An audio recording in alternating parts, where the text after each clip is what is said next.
So for the next part of our event, I would like to introduce Jody Moore, who will carry us through the rest of the evening, or through parts of the rest of the evening. Thank you, Alexander. Thanks. Thank you. Thanks. Welcome, everyone. How fun. So it's my pleasure. Over the last 9 years, Portland CSI has been building the Industry Forum into this great event you're part of today. So thank you all for being here. It's been made possible by the vision and work of very many very talented professionals.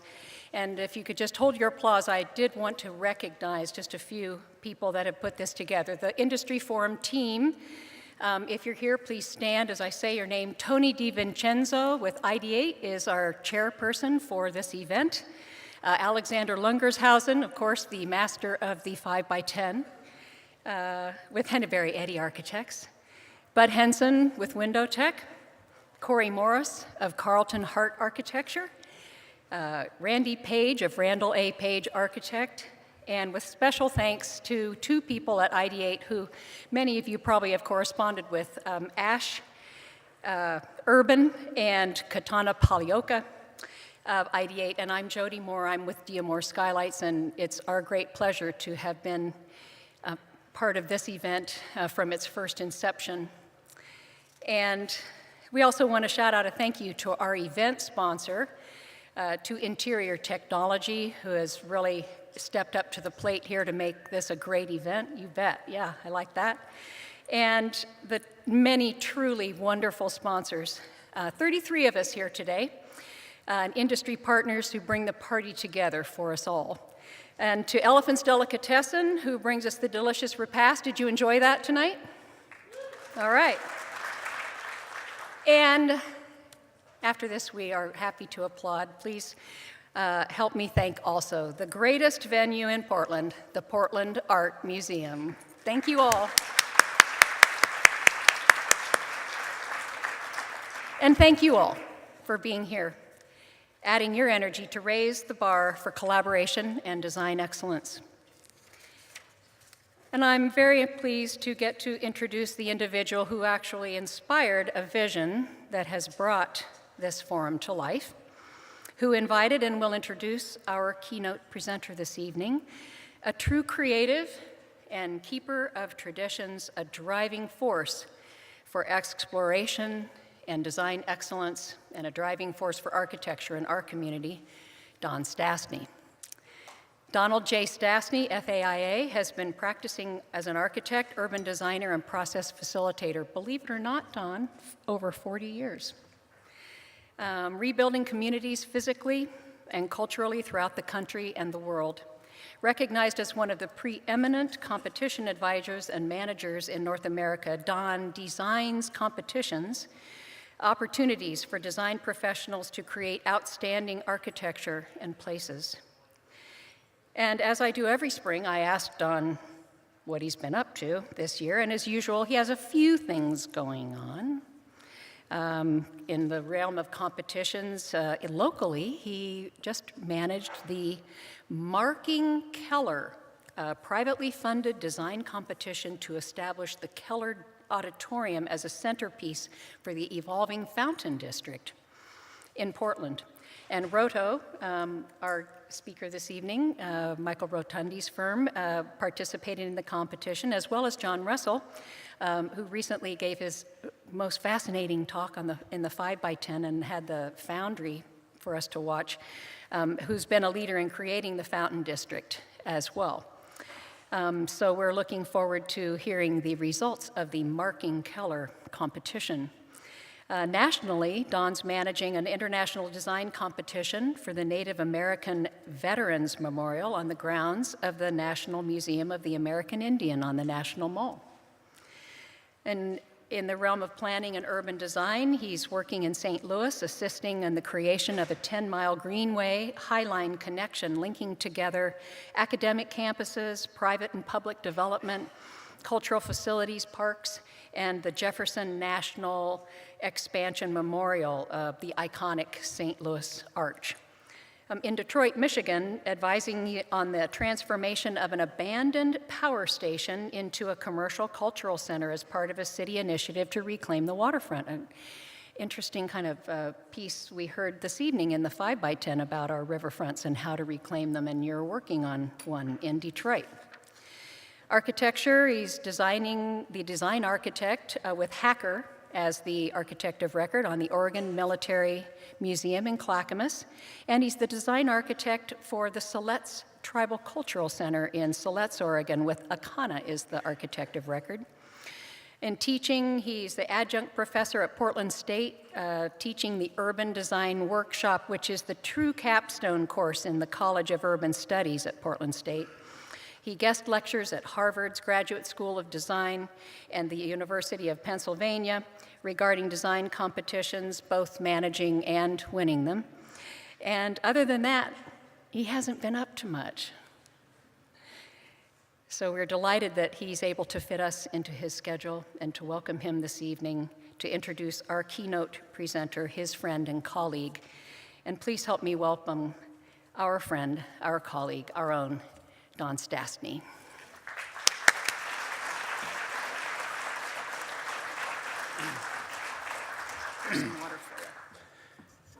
Thank you, Jody. Good evening. Okay, better than that. Good evening. Better. Not quite good enough. Good evening. Okay, we're getting there. Each year I'm given the honor of doing this because I go out and find these guys in the sagebrush and people that we want to come to Portland. I think it's important that even though there is a plethora of great design that goes on in Portland, that to bring people in from the outside once in a while to kind of punch us in the gut and saying, can you do better? And tonight I have someone that we have found who's a friend for almost 40 years, I think, Michael, that will do just that. Michael Rotondi, as I said, has been someone that I have known for almost 4 decades.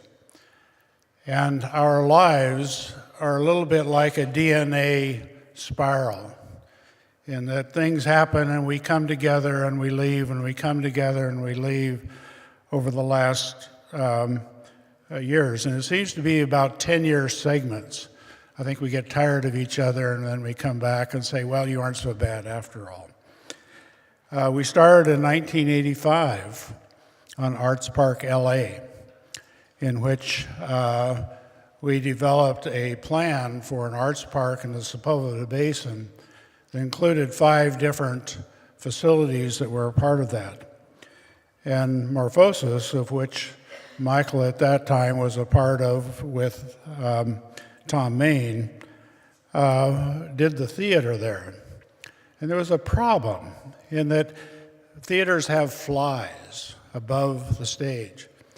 And yet there was like a 25 or 30 foot zoning regulation that you couldn't do higher than that in the Sepulveda Basin. Well, Michael and Tom came up with an idea. Well, they buried the sucker into the ground about 30 feet so that the 50-foot fly would not be above the area. So it's a subterranean theater that was a part of it. This was a time when Michael was a partner in Morphosis with Tom Main. And the only thing I think they had built at that time was Kate Mandolini's restaurant in Beverly Hills, which was this one restaurant that was in that particular area. Shortly after that, Michael moved on from Morphosis. And he moved on for some very important reasons, or reasons that were important to me.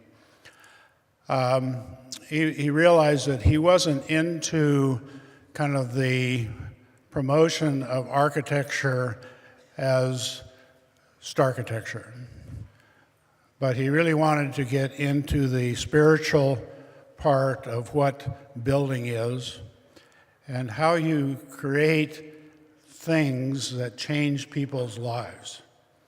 So it isn't just something that shows up on progressive architecture, but it is something that fundamentally works with people. And he began work in the Buddhist community. He also began work in the Native American community, very parallel at the time we were doing this. A number of years later, the spiral came around again, and Michael and I joined together for a competition for affordable housing, which neither one of us can remember where it was, but we know it was around Long Beach, California. And Michael came up with an idea, a concept at that time, that wasn't just affordable housing. It was, how do you build a community around that affordable housing? So the kinds of things that we are dealing with in Portland right now about how do you build affordable housing, it isn't just building the units. It is, how do you create a community around it? About 10 years later, we took on the competition for the Oklahoma City Memorial after the bombing of the Murrah building. And Michael agreed to come on and serve on these juries. We had 2 juries, one of 13 people and one of 15 people, about half of which were designers and half of which were families and survivors. And Michael helped us through that particular process. 10 years later, so we're moving on in each of these 10-year segments, we asked Michael to come in and work on the Marking Keller competition. We can't say a whole lot about that right now because we were in the process of rolling it out and seeing what happened. But we brought Michael back to Portland. And what Michael came up with within the competition was not an idea so much about what the building is, but what the city is. And how do you create PDX Portland, which is a way of thinking about how do you create an environment for innovative thinking throughout the city, as opposed to just focusing on an icon. There are 3 words that I would use to identify and to for Michael. First of all, as an architect, he is a very, very fine architect that understands not just design, but how you make things. Second of all, he is a humanist. We had lunch today and we were talking a lot about things that are going on in Washington and how that impacts us, how it impacts our kids, how it impacts our nation. And I had hoped tonight to announce my candidacy to be President of the United States to run in the next election, but I won't. So he is a humanist. He is someone that really understands people and how people react and what our responsibility is as far as architects, as designers, to create a better place. And lastly, I think one of the greatest kind of titles that anyone can have is teacher. Michael is a consummate teacher, and if you talk to him, he's about a half teacher and half architect. But he has developed methods by which to bring students, to mentor them, to bring them to other levels, to provide the foundations which will allow them to make the next moves. Us old guys are going to go away, but the young people will still be there. And as we saw tonight in the 5x10s, there are some fantastic people out there that will become our leaders as we go forward. So we brought Michael to Portland. And I would like to have all of you join me in welcoming Michael Rotondi and to listen to the kind of message that he will provide for us. Mr. Rotondi.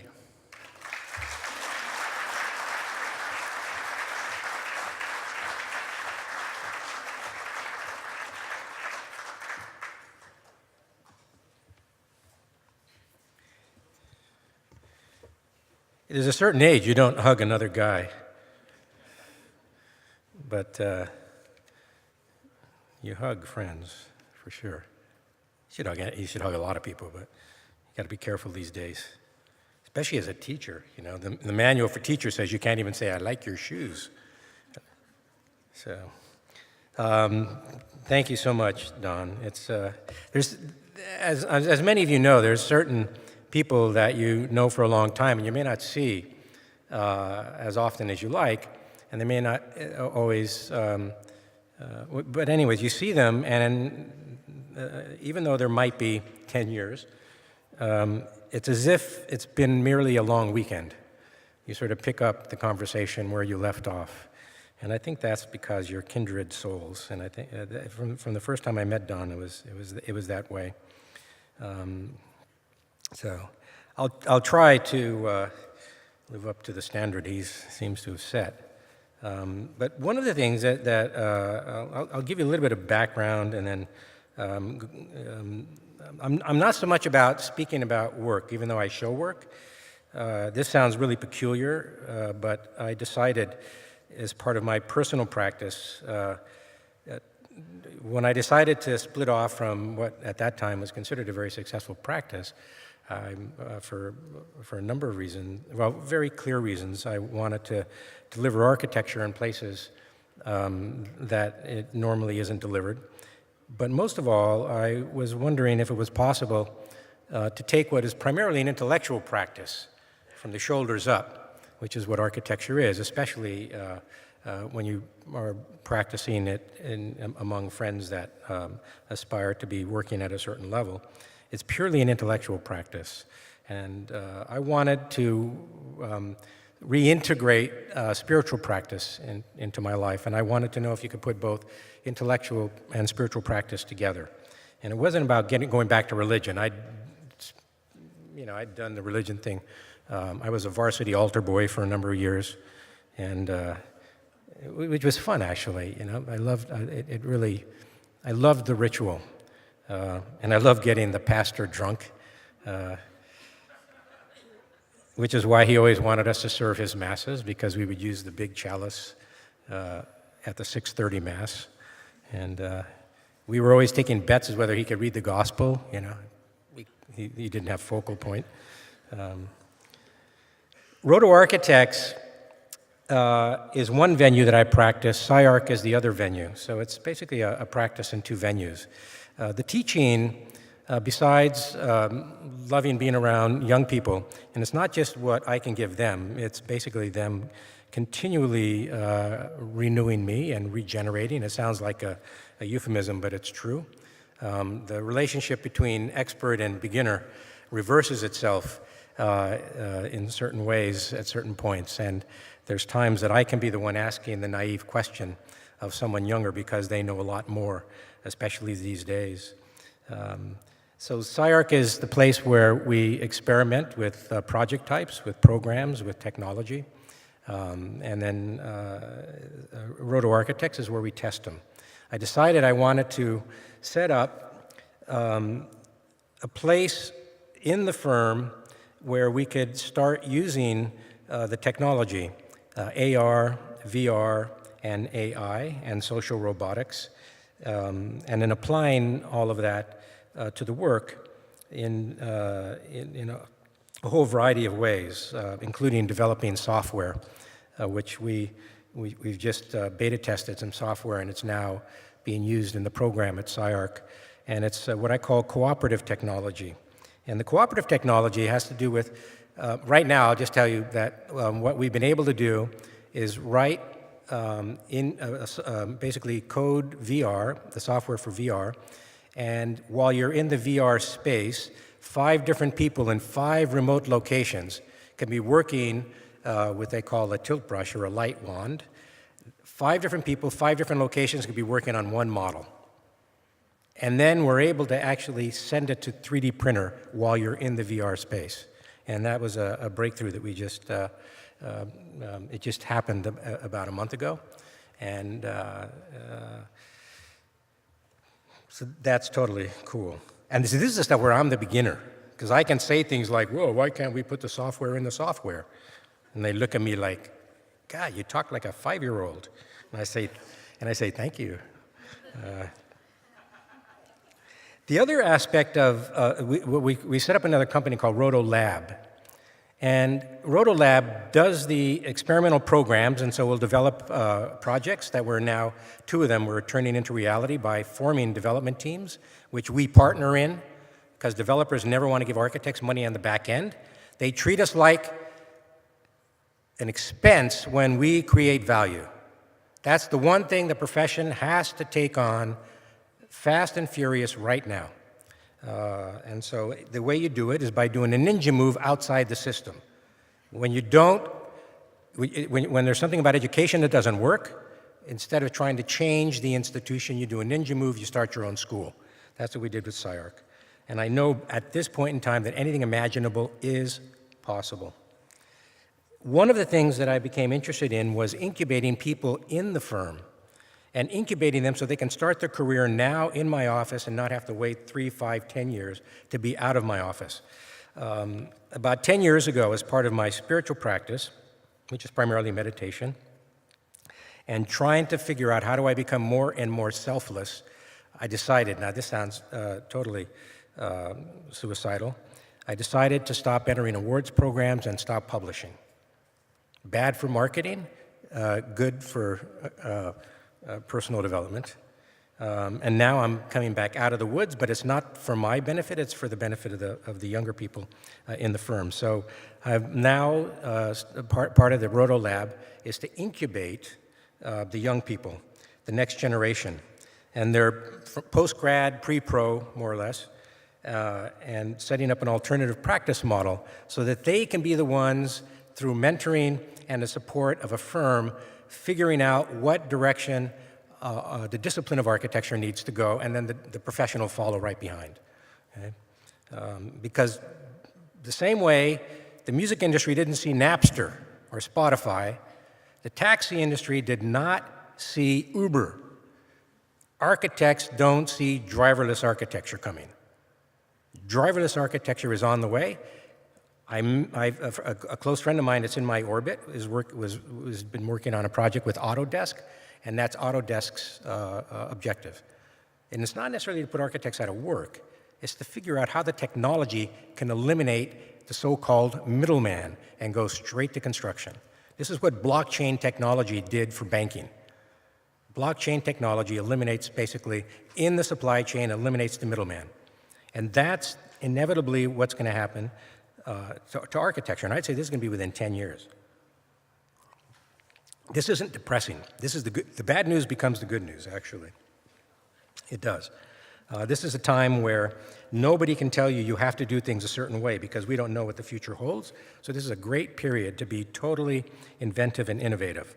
So is it possible to have a sense of urgency and operate in a short cycle with a long-term vision? That's really what drives me. I should say thank you for inviting me. I forgot that part. Actually, with the competition, it was really a fun competition, and it was really a really wonderful jury because it was a great mix of Portlanders. Do you call yourself Portlanders, or is that from the movie or from the television show? This is, I think, this is my.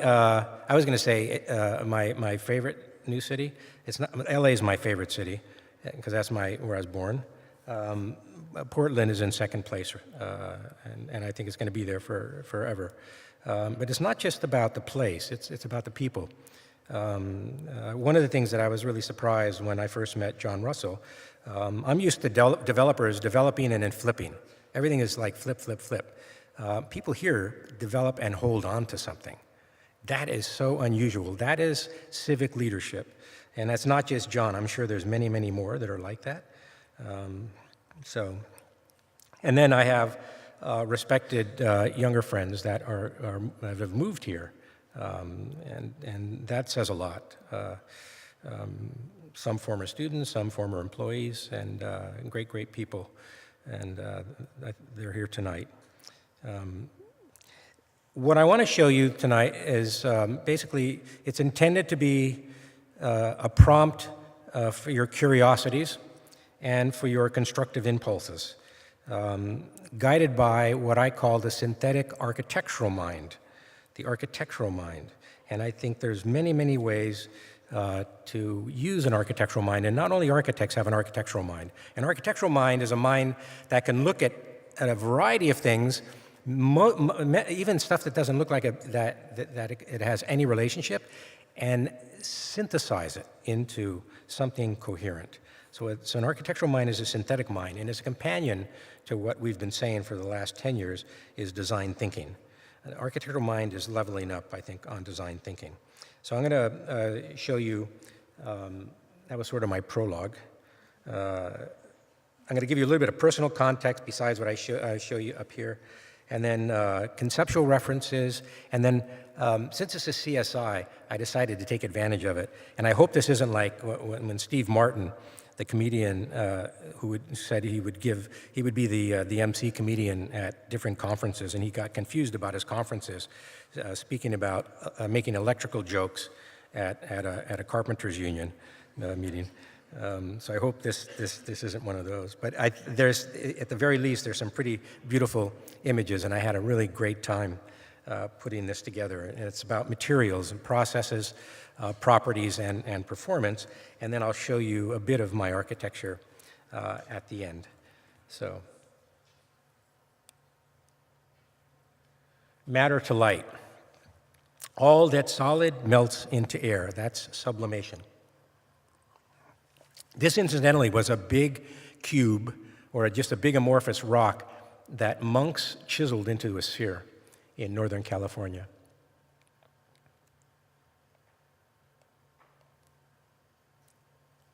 This isn't a continual read. It's just the one thing that I was thinking about when I was reading about material science. It may be the first place that cross-sector work began. We've been talking about interdisciplinary, transdisciplinary. Cross-sector is what happens in science.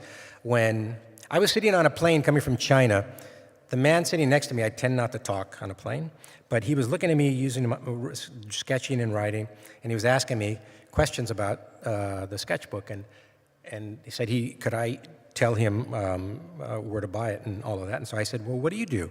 And he said, I'm a bio-nanotechnologist. Whoa, we're going to be talking for 10 hours here. He studied biology, nanotechnology, genetics, and behavioral science.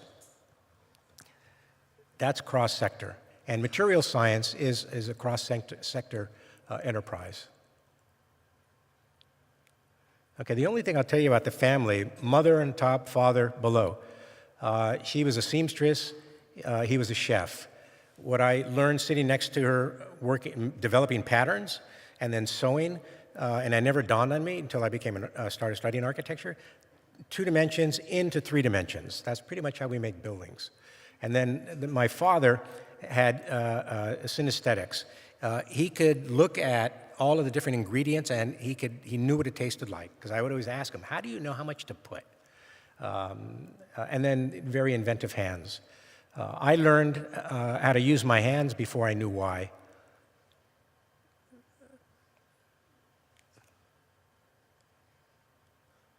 I've never moved more than 2 miles from the house I was born in, which when I first realized that, I was depressed for a few minutes. And then I realized that, I can drive around without opening my eyes, And my wife says, don't do that again. But in this area, I was surrounded by stuff that we thought was really cool looking buildings, but we didn't know what it was. The Ennis House, Schindler apartment, the Sachs apartments. And I longed, and I finally did. For 2 years, I had a lease on the unit with the glass on that second floor. I lived there for a year and kept it for another year and used it as a kind of hideout. The Lovell House in Griffith Park by Neutra. This was 2 minutes from my house. This is John Lautner's Silvertop, completing the hilltop. And we would climb up there, imagining stories about trying to rescue somebody, which ended up being in the James Bond movies. And then this is the house that I built for my son in Silver Lake, or remodeled the house, just part of it. And then this has been a huge part of my life. It's molded me in any way. It really has shown me that anything is possible. But it's also helped me understand in real time, at full scale, how evolution works. Primordial sludge, something out of that sludge stands erect. It moves out of the sludge, and then once it starts moving, it has to decide what direction. Once it knows the direction, it now has to think about what's my purpose, and then ultimately you start to talk about meaning.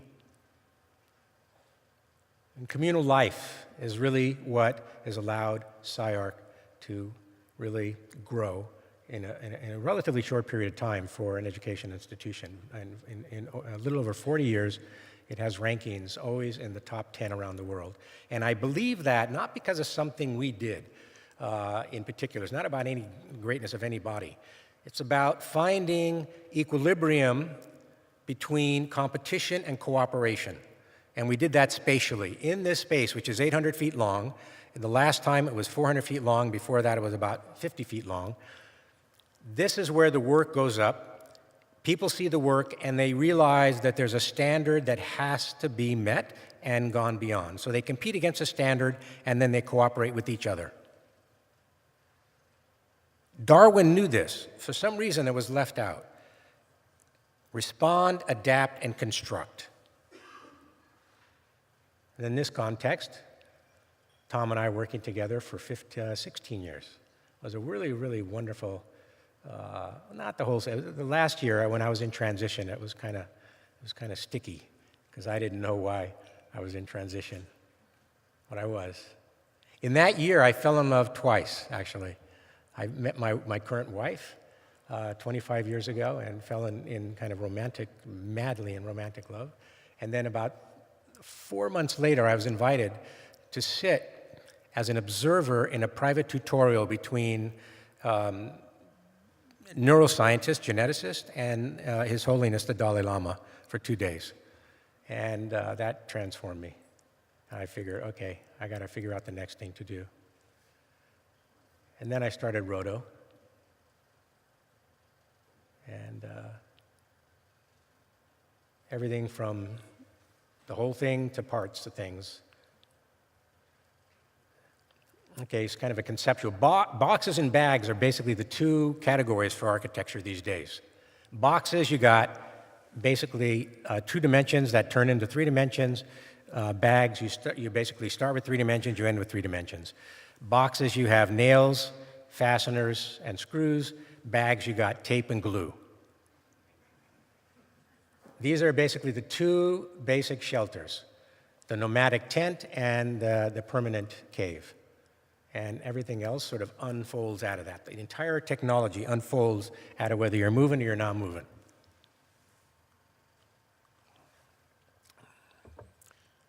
This is North Sails, which is, if you want to know what current technology is up to, you look at sailboats, basically. North Sails, this is laying out a conventional sail, 2D that goes 3D. And then this is how they make sails now. It's basically fixed. It's basically shaping and applying heat to tape and resin, and then fabricating a 3-dimensional form. So the processes determine the ultimate properties and the performance. So over the years, it's all present right now. It was wonderful going up with Don to see the new Japanese garden. No matter where we are technologically, there is still a necessity for the hand to work with the machine, and then the computational stuff can eliminate the hand on a temporary basis, but you can tell when it's eliminated. I'm old school. The 19th century was about muscle and leveraging our muscles. 20th century was about electrifying everything and the power that came from that. And now, in the 21st century, It's about through networking. We have it's cognition, and it's all about AI. So we've sort of moved on, and it doesn't preclude any of the other ones. But that's basically the 3 centuries right there. I thought it'd be cool to put some tools in here. That's prehistoric. This is like pre-something. You know, you see stuff like that, and you say, oh, wow, do I get one of these DeWalt's? There was some extra DeWalt stuff. You know, I mean, I'll take that more than money. You have to ship it, though. I can't bring that on a plane. Imagine, like, McCullough chainsaw trying to go through security. Honest, it's a present. Yeah. Actually, my fountain pens, God, when I give young guys and they make me open my fountain pens. And a couple years ago, they were saying, they opened it up and they look at it and go, what is that? You know, they're used to like ballpoint pens or roller points. I go, it's a fountain pen. And he goes, what do you do with it? And I thought he was kidding. So I figured I'll just follow. I said, I design fountains. And he goes, right on, that's awesome, man. Yep. And then I saw him, see him again in Phoenix. He goes, you still designing fountains? Yep, lots of them, yeah. I got 2 pens now.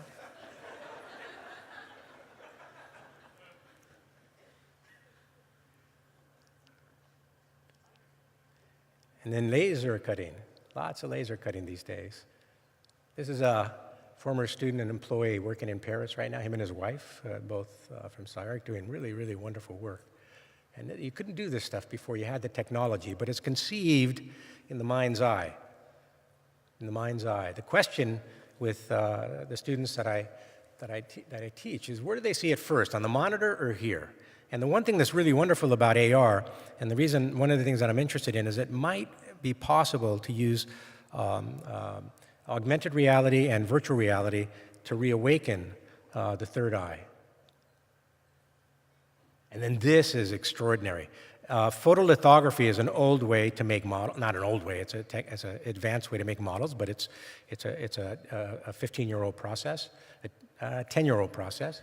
And somebody has just patented photolithography, shooting into resin, and then this plate allows, like a hologram, the light to mix with the resin, which is only about an inch thick, and then they could just lift the model in 15 minutes out of the resin. And then robots. There's cranes that build buildings, there's cranes that build cranes.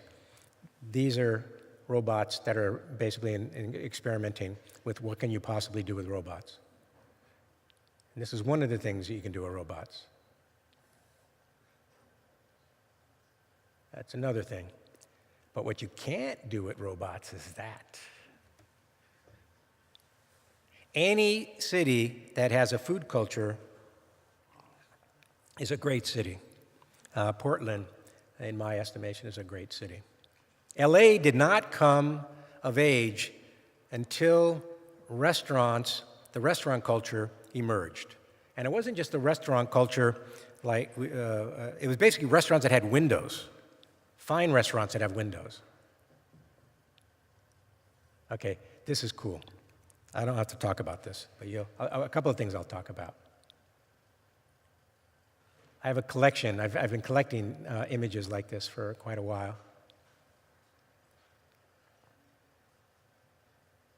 Hello. The weaver bird lives in community like that. Before they can pay that kind of rent, they build their own nest. How do they do that? No construction drawings. There's no spotters. And then this is amazing, the bowerbird of the South Pacific. They don't do speed dating. This is what you have to do in order to get a mate. You do. The bowerbird has to, until they can build a totally cool structure, and then somehow they got this sense of color, they go out and they find stuff and pile it up. It could be blue bottle caps. It could be striped straws. It's really amazing. And the female goes walking around through the forest and checks it out, and whichever one they like the best, not the bird, but this. So they value architecture in that community.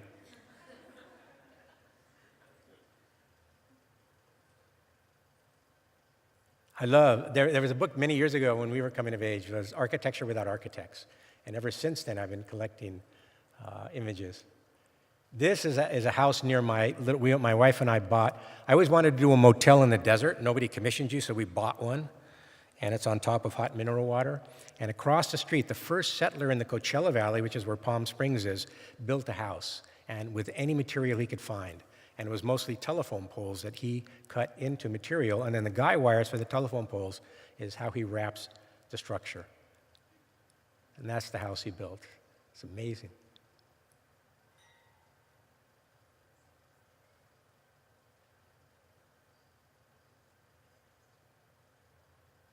Hybrid structures.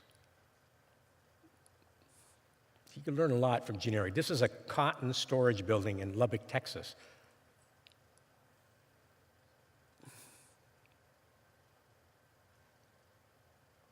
A Viking boat.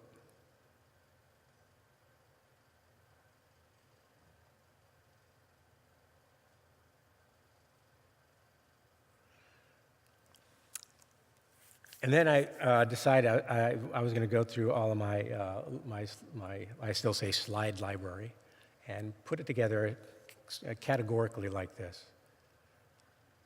So you'll be able to follow.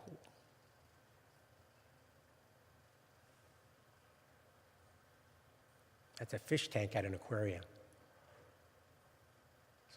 So instead of the container being important, the water's important. Working in the Buddhist communities, what I'm asked to do is to shape light, not shape material, shape light, so that your body's immersed in the light. So the container becomes basically a pretext for shaping light, and this is shaping water. We did a swimming pool where you put a window on the end of the pool.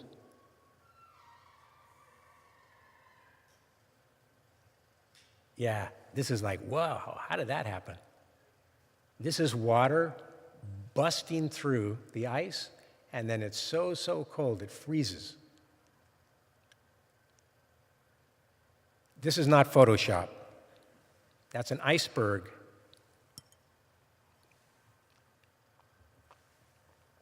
Harbin, China, the ice festival.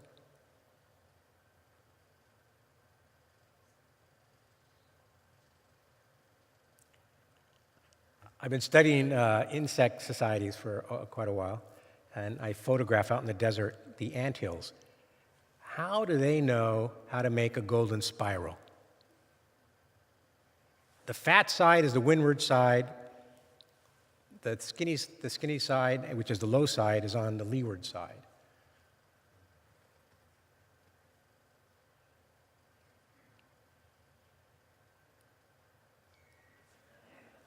He always has to butt in. That's my homie. He travels with me.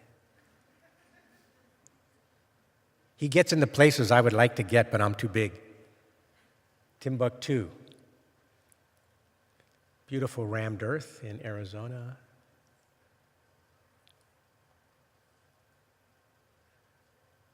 This is an abandoned village in China that the jungle is taking back. I love the proportions and the shape of this grass house. And then when we were working in Indian country for a number of years, we were using what materials were readily available: rammed earth, straw bale, etc., timber frame. So this was the local high school, which was the most organized group on the reservation.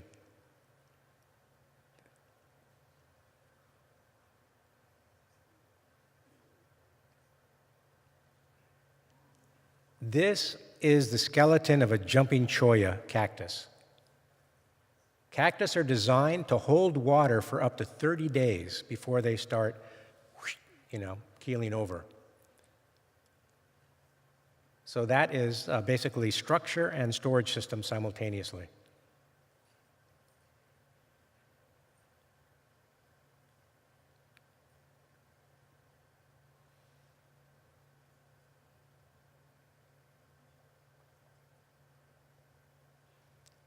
This is a winding tower in Pennsylvania.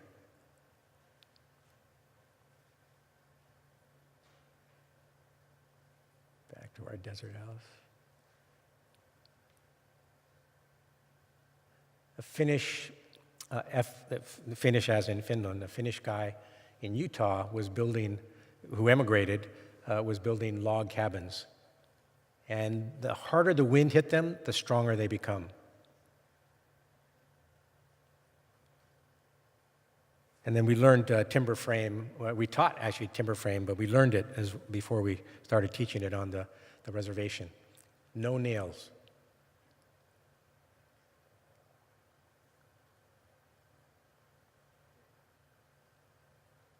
This is a tobacco barn. That's so cool. I want to do a building with cross-laminated timber. Anybody here an expert in that? No? You can actually do mid-rise buildings out of this now.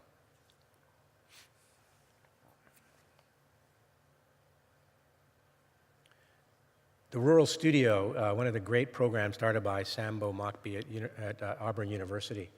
The man that succeeded him working with students built this boys and girls club and playhouse, basically, in Arkansas. Faye Jones, and that was in Alabama. This is Arkansas. Thorn Crown. This is a really wonderful, wonderful chapel by our church, cathedral in Oakland by Skidmore, Owings and Merrill. Magic Mountain, a wood roller coaster, amazing.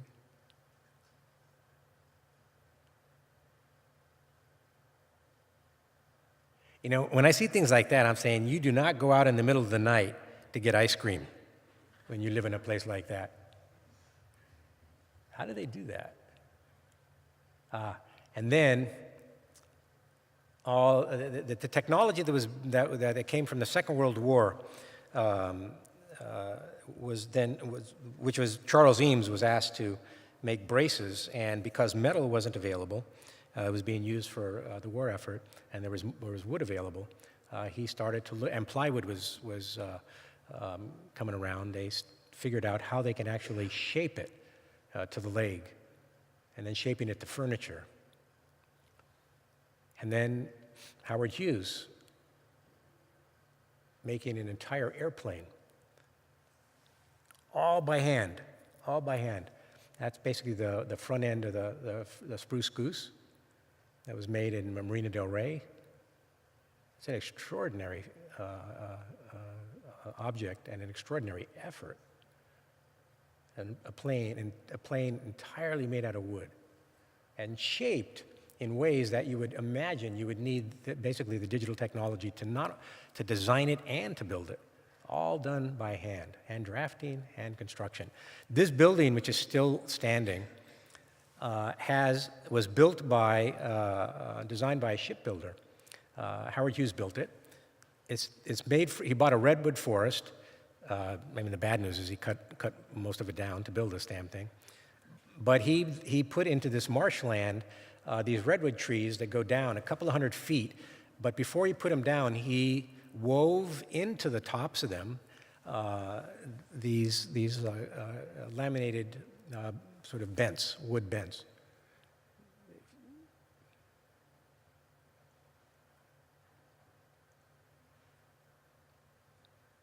That's a rock and Joshua tree. Just boom, splits, there it is. Perfect, by itself.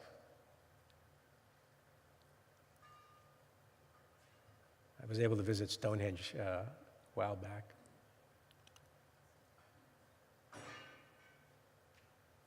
And then carving everything out of stone.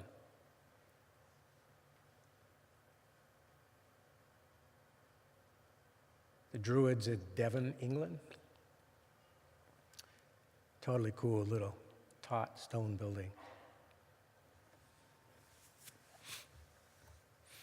And this is in Cusco. I was there about 3 years ago. You know, one thing I was thinking, how the hell, you put a playing card and it doesn't go in to those cracks. And I'm saying, how do they do that? This sounds crazy, but and it probably is crazy. I was thinking maybe that was all one rock that they chiseled to look like a bunch of rocks. And they're like faking us out for centuries. Stop that, I don't want to hear that. I don't want to hear you say that. No. And then this is also Inca, the moray. Tall wall sections, that's about 15 feet each section. What the Incas knew how to do is to locate where there was water underground, and then all of these farms that they built were basically spring-fed. So they could grow a population because of the amount of food they were able to produce.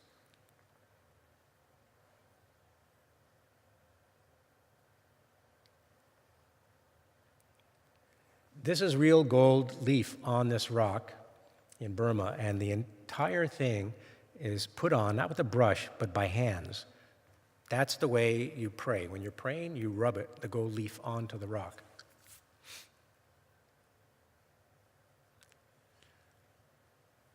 Devil's Tower in Wyoming, which is where the Lakota would come every August, the gathering of the entire tribe, and then the Sundance would begin.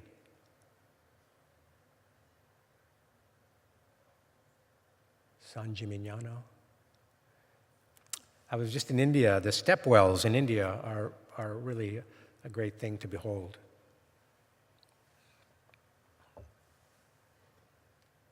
This might be where Escher visited. This is in Carrara, a marble quarry.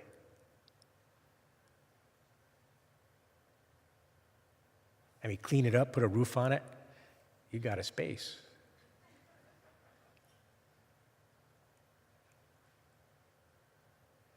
1903, I was working on this a 50-acre site in Louisville, Kentucky, and this was the first industrial building built.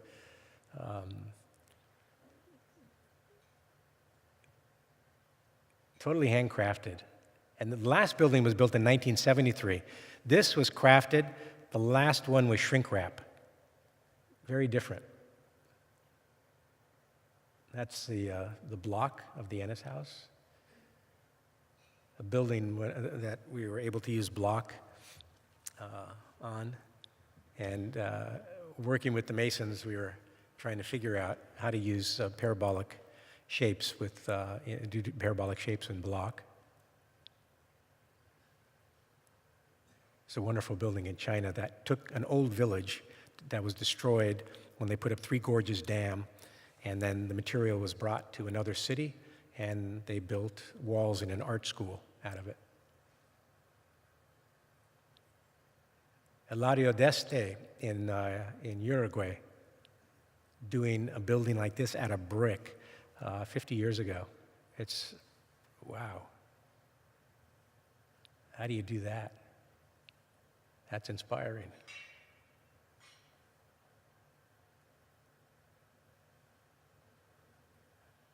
That's a real brick wall, this on a school that we did in Texas. So it's basically a concrete core with bricks on both sides, and then finding the center line of gravity to allow you to rotate it like that. And now we got this. And you can do that. You can do that by hand, but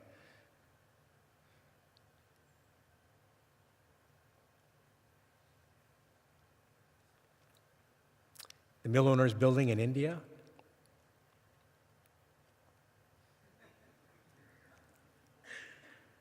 And those original photographs are astonishing.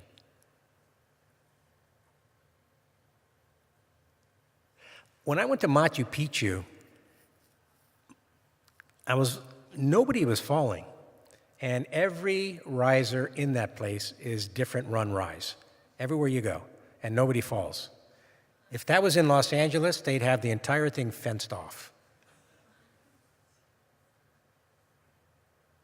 And then the exceptional concrete work are anybody that builds skateboard parks. This is the Vatican for skateboarding. This is where the Dogtown guys began in Venice, and then a few of them that were still alive were the primary sponsors of this. And then one of the great skate park designers, Zach Vermhout, designed it. I've worked with him on a skateboard park, and just really wonderful stuff. This is the former penguin, where the penguins lived in the London Zoo.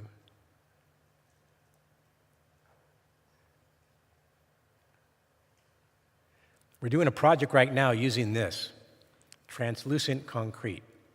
It's as hard as granite, and it's stronger because it has the fibers, and those are basically fiber optics. So that's a shadow of somebody on the other side of those concrete blocks. So you just mix those two things together, and you get translucency. These are the same fibers that are used in fiber optics. So light hitting at any point, no matter what the distance is, or the length of these things, the light makes it all the way through. That's a concrete sheet. Álvaro Siza in Portugal. Yep, we all know that one. This is Candela, Mexico. This is all done by hand. Candela.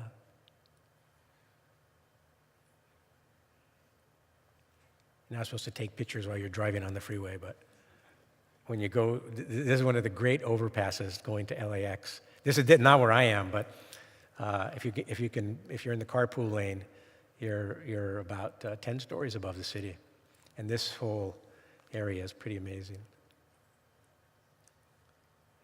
Kew Gardens, they were bending glass at that time. This is a long time ago. And then this is pretty amazing. When they first built the Cube in New York, there were 90 panes of glass. Steve Jobs said, I want to reduce it down as far as you can go. That entire cube only has 15 right now. Now you got to be prepared to change them out once in a while, but it's pretty amazing what you can do with glass now. We're doing the store with this using the translucent concrete. We're using only not as big as this, but 24-foot sheets. And then this is again Rural Studio, 100 used windshields.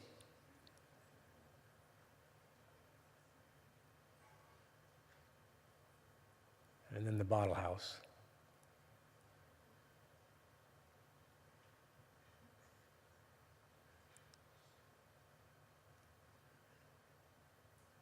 Palm Springs. At Delahoy.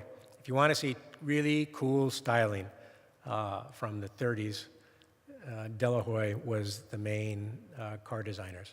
Now most of the styling comes out of Italy. And then the Rural Studio, Sambo, he considered me the finishing school for his students that just graduated. So the three guys that did the windshield house, I parked them in the desert just outside of Joshua Tree, and we spent 12 months building this little casita out in the desert. And then I became interested in containers. This isn't me, this is Shigeru Ban. This is something we've been working on for a while.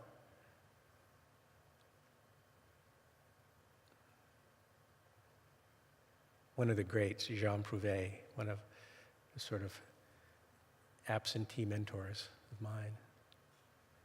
And Xenakis, who was a composer, but he worked with Corbu, doing working on a number of buildings with him, but primarily the generative phase was him doing the math and then Corbu refining it. But if you want to listen to Xenakis' music, he'll take the same math and make music from it, which is pretty great. Koop Himmelblau. And then Hangar 1 in Northern California, which Google owns now. But just a continuous space frame is really extraordinary. And there's Bucky. That's a parking hotel in Japan. And then you wouldn't be able to do these unless you had computational design to be able to do steel roller coasters. And then this is actually, you can walk this one.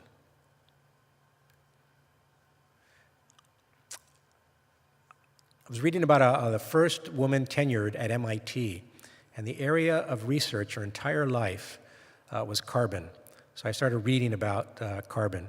And I mean, things you think, I said, oh, I knew that. Those are all of the things that you get from carbon.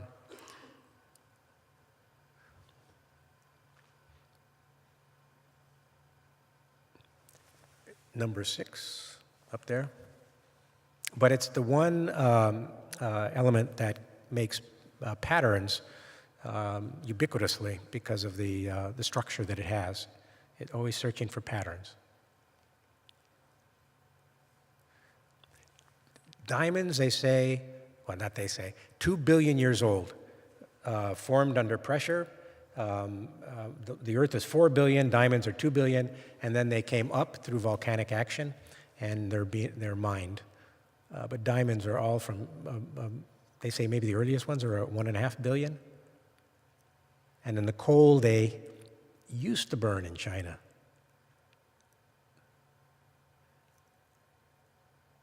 I love getting my hands dirty.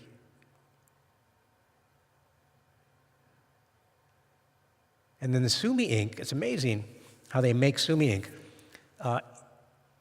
In the monasteries, they burn these oil lamps, and it's a kind of slow burn with the enoki wood smoldering and creating the ash that falls on the shelves. They brush it, they mix it with spring water, and then they make the bricks, and that becomes the Sumi ink.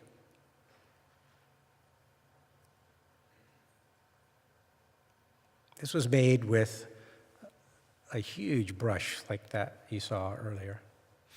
And then this is graphene.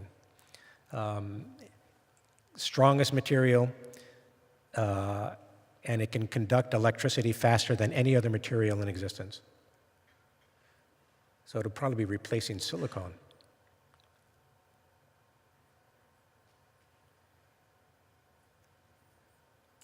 So this is the stuff that starts to transform the world as we know it now. And this is finding its way into, by using it and building up and building up and building up, finding its way into building materials.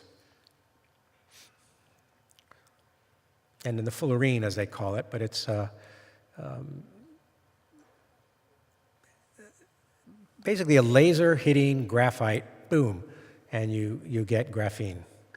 It's a little more complicated than that. And then that thin one is the carbon fiber. The thick one is a human hair. So when you weave all of that together into that, it becomes incredibly strong. So structural tubes that they're starting to make, this is how it's weaved. And now they're starting to debate, there's big debates as to whether or not this running shoe should be legal. They actually are going to, it makes you, it's sort of like the turbine car. They may outlaw this, but the runners can run a little bit faster. Same thing happened in swimming when they had those suits, those full body suits. Lightweight, strength.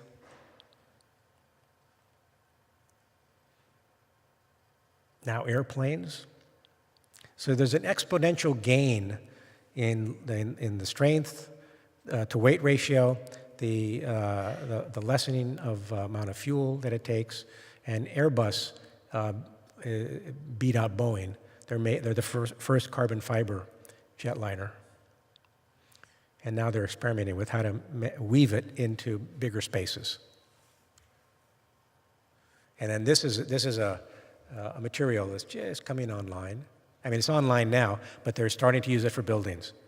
Geary is using it in Europe right now as bricks on a building.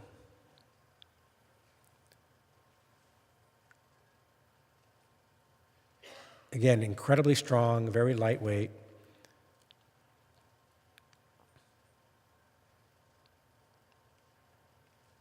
So this is where the material science is going.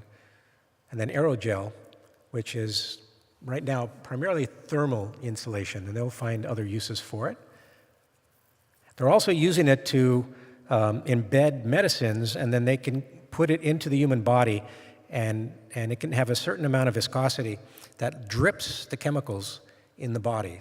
So they're starting to experiment with cancer treatment so that, like, chemo doesn't have to broadcast through the entire body, that it can actually be located in a very specific spot.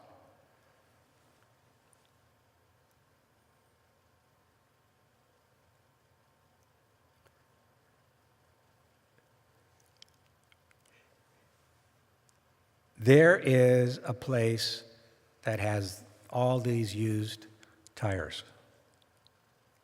And we got to figure out what to do with them.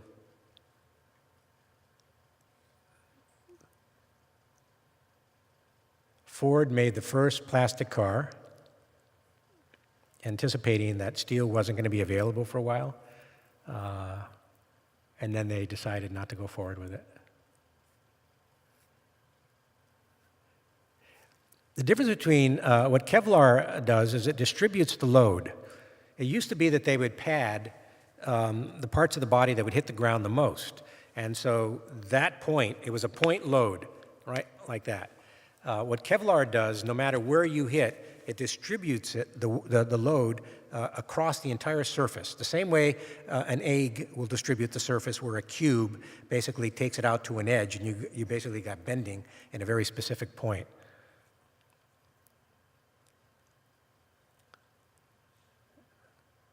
The microscopic of Kevlar. And then the polymers are used, PTFE and ETFE.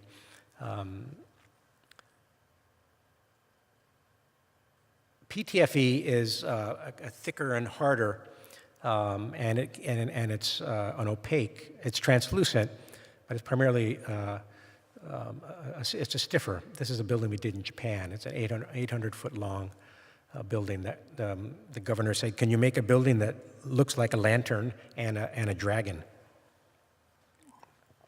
And, you know, of course, you don't want to lose a commission. You say, "Of course I can," you know. And that's what we did. Dirigibles, maybe. And then this is Friato. This is a polymer, resin-based tension, this is ETFE, which is carbon-based, no oil in it. If you put a match to this, it evaporates, and it's incredibly strong. Those pillows, it's a pneumatic pillow, those can span great distances. In this case, they're about 30 feet span. And it's primarily that, but you then repeat it below as well.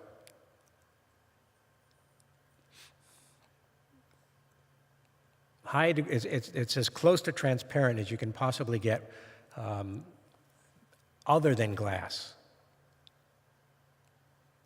And it's a very lightweight assembly system.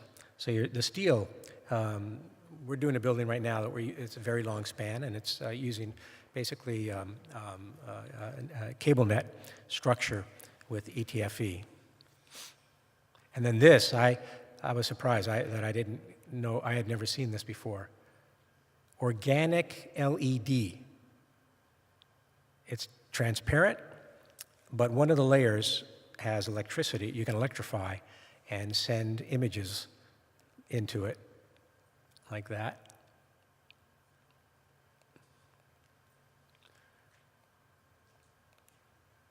That's a television set.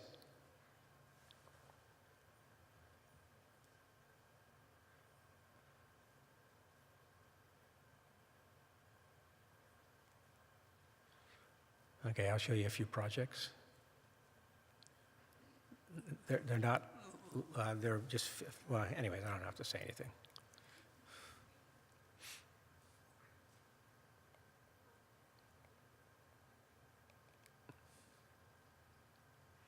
You're never asked to do brick buildings in LA.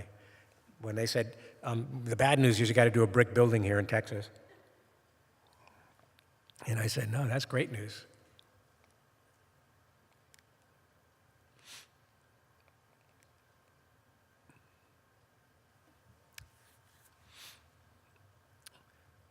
Staircase up to the 3rd floor. Another staircase and ramp. And this is a project in Louisville, Kentucky. 50 acres, the first industrial site, and they asked if we could convert it into a Creative Commons. And it has a bunch of stuff. Spiritual, the seminaries and meditation stuff on the left. Louisville, in and around Louisville region, has the greatest number of seminaries for all the religions, which is kind of surprising. But there was also botanicals, farming, as well as arts. All of the art, big stuff, because on the site they had 30-ton and 60-ton cranes.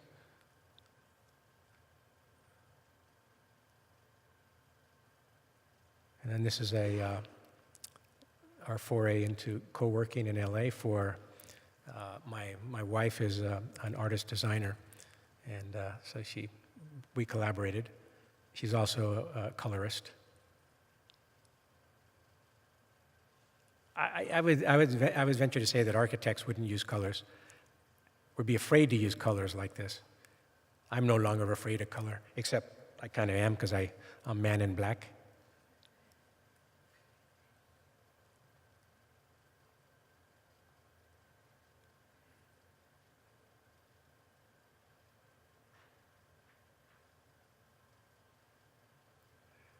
This is a project that we are just putting out to bid. The oldest building in LA, 2 oldest buildings in LA, the city, in its wisdom, the city of Los Angeles, decides to put a television station with the highest technology, digital technology, inside the oldest building, which conceptually is interesting. It's been a very difficult project.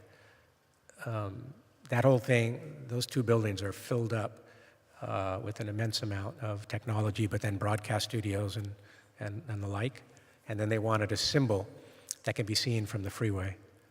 So that's the elevator there.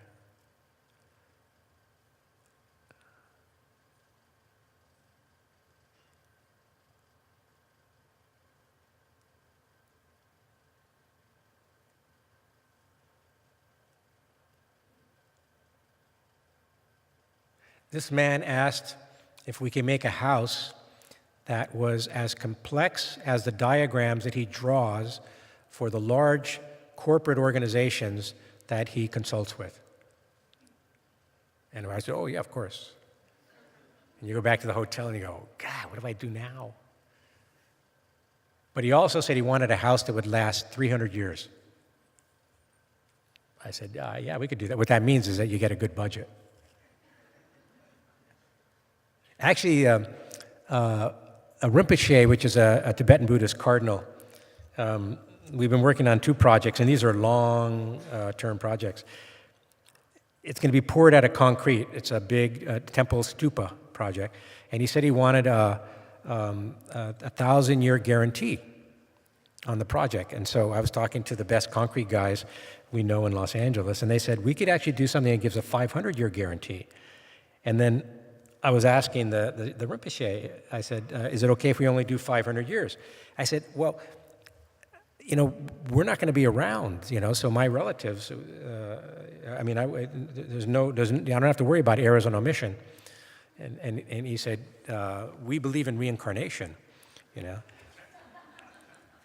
I said, okay, no BS on this warranty. And then this is a warehouse below and a promenade above, working with land contractors below, and shipbuilders above. And all of the steel work on the top was built in the shipyards, barged over to the site, and craned into place.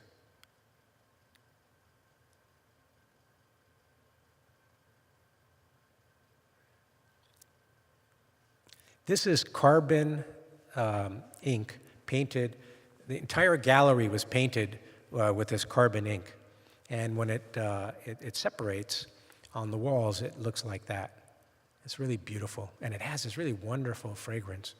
The show, which lasted, it was basically, these museum curators who had formed a group were wondering if it was possible to not really show anything, but to make a slow space in a museum. And so they asked if me and this good friend of mine, a performance artist, who is also a fourth generation Zen Buddhist priest, if we could make a space that could do that. So it was called From the Veranda. And the veranda is a term, and it's also a part of a Japanese temple, which is an in-between space. You're in between the temple and the garden. And so we basically did a mirroring one side and the other, and it was also about light and transparency. These are other ones. The light always seems to be part of it.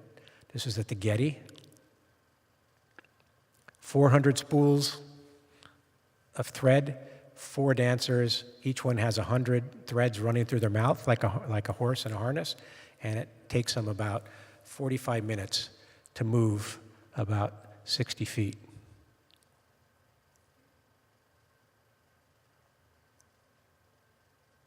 Oguri, one of the great masters of Buto dancing. And then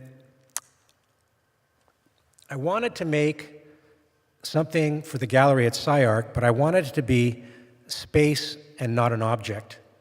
And so we decided we had to shape the light.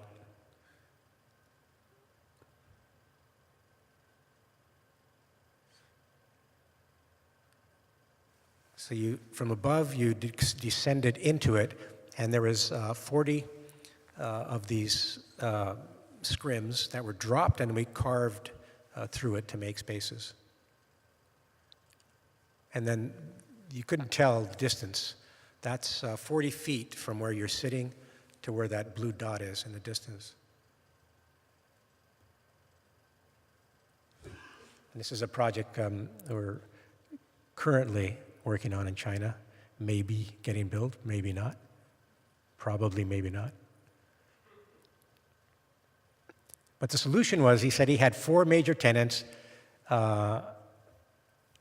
He bought a pavilion from Expo, which was, I didn't know you could do that.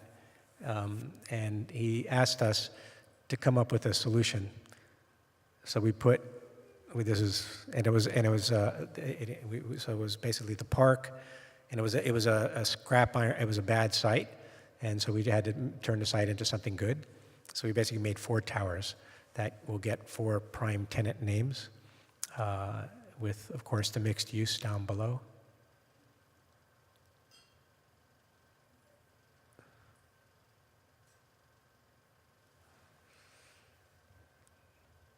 This is right on Hollywood Boulevard next to the Chinese Theater, exploring shaping a block, among other things. And then creating urban space. 5 million people a year go to the Chinese Theater. We convinced the city and the developer to not pull the building up to the street, to push it back, carve a door into the plaza. You get about 1 million people a year overflow into this plaza, and then create a plaza on the roof and one down below with a staircase that connects them. What they've discovered is that the stay time on Hollywood Boulevard has been increased, which is, the stay time is usually 20 minutes between the 2 plazas and the staircase and the 2 plazas at top and bottom. The stay time in this plaza is 1 hour, which the developer is pretty great because he goes ka-ching, ka-ching. So it's not just looking at the financial model, it's looking at the relationship between the social model and the financial model. And then this is I should say an experimental project, but it's we call it Enchanted Urbanism. This is our foray into artificial intelligence, AI, and the rest, but also looking at the largest growing workforce right now is the creative workforce. And it's not just in what we would call the fine arts. It's the largest number of people that are moving into the workforce and are the ones that are taking on the responsibilities of the world would prefer to be inventors and entrepreneurs rather than employees.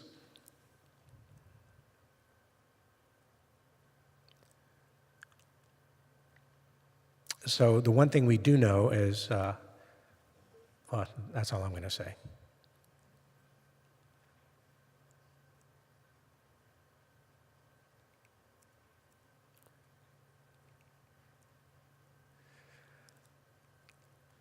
This house, we did quite a while ago. The reason I'm showing it now, it just went on the market for $14 million.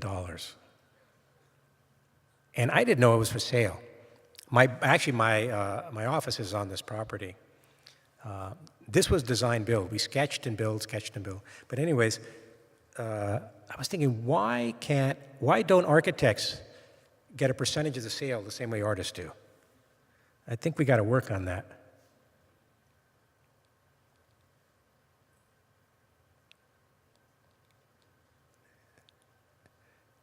But the fun of doing this was making it. It becomes a depository of its own history. And then this is a project that's on the boards right now. Long Beach is, they call themselves the aquatic capital of the United States. There's so many Olympic athletes that have come out of Long Beach. On the beach, about 250,000 square feet, long span structure using ETFE, has to be 7 feet off the ground because of the possibility of being flooded. And instead of putting it on a big pedestal, we carved it and made Spanish steps all the way around so that it becomes an urban hangout.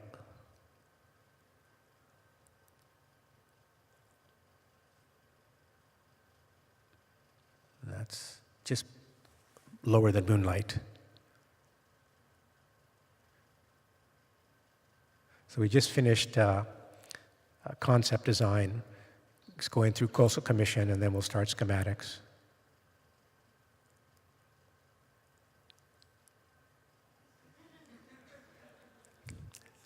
Technology is always looked at as the bad guy.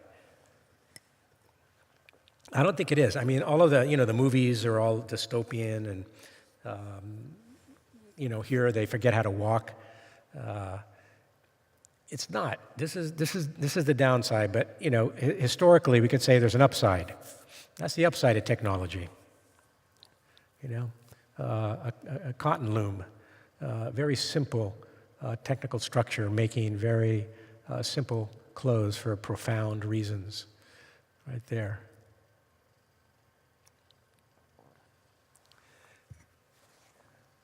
We should not fear technology, we should embrace it. The first major shift for our species was 10,000 years ago when hunters and gatherers started to be challenged by agriculture. Humans were leveling up, and the upside was more time to do other things. Societies began to form.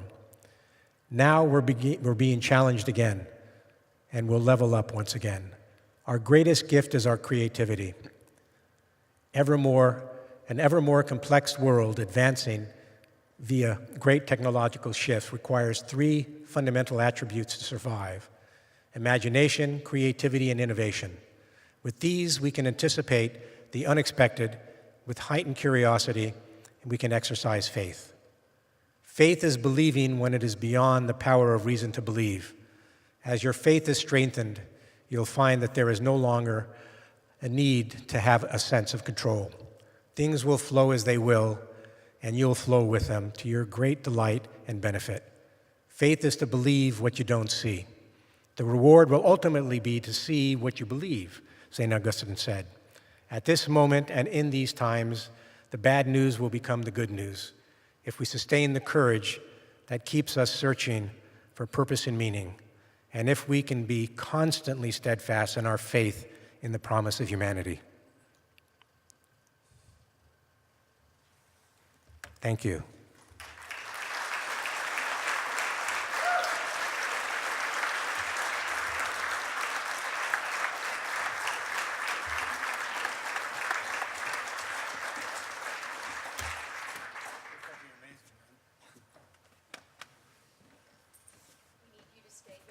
Yeah. Thank you so much. Wow. Great spirit. I wish there was more of Portland here tonight to see this. I'm going to thank Michael in a minute, but I think from Michael's talk, I'm going to put out 3 challenges. First of all, I think we all ought to give a round of applause. I wish there was more we could do to Portland CSI for the Industry Forum, because it's become a lot more than just a trade show. It has become kind of a standard bearer for going forward. So please, all those that are planners, that plan this thing, let's give them a great round of applause.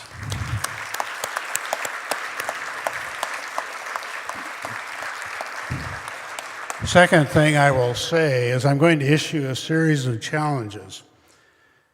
And the first 2 is to CSI, that you cannot rest in your laurels. I would like to see the Industry Forum Portland CSI 2018 as not showing what we can do, but showing what we could do. So that each supplier is not only looking at what they're supplying right now, but what they're supplying in the future. Second challenge is to the young people in the audience. When you see what Michael presented tonight, how can you take design, how can you take architecture, how can you take urbanism and take it to a new level? We are at a cusp in Portland about moving from where we are to where we can be. The young people should carry that particular challenge. The third challenge is to the old guys and gals in the audience. We know who we are. To pave the way, to support,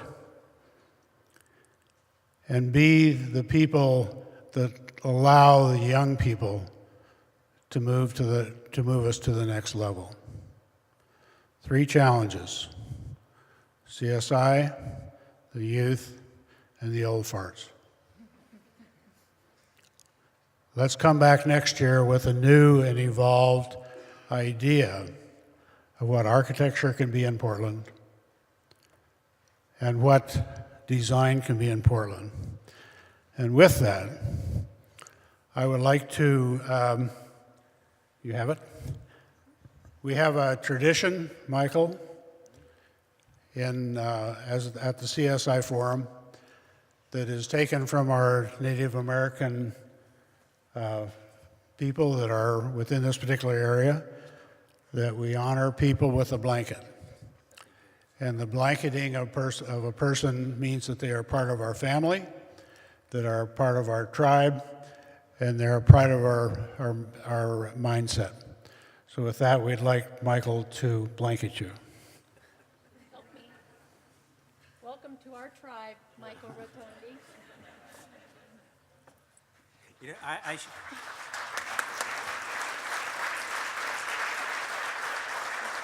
know, two things about blankets. When I worked with the Lakota for years, getting a blanket was a great honor, and it's a great honor to be here and to get a blanket, a real blanket. First, this is going to make me a hero with my wife, coming back with something to keep her warm, and it's big enough where we can both wrap each other.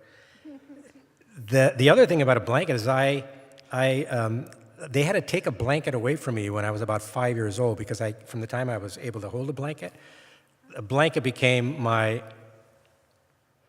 I was doing that. So I'll probably be doing this tonight. So thank you all.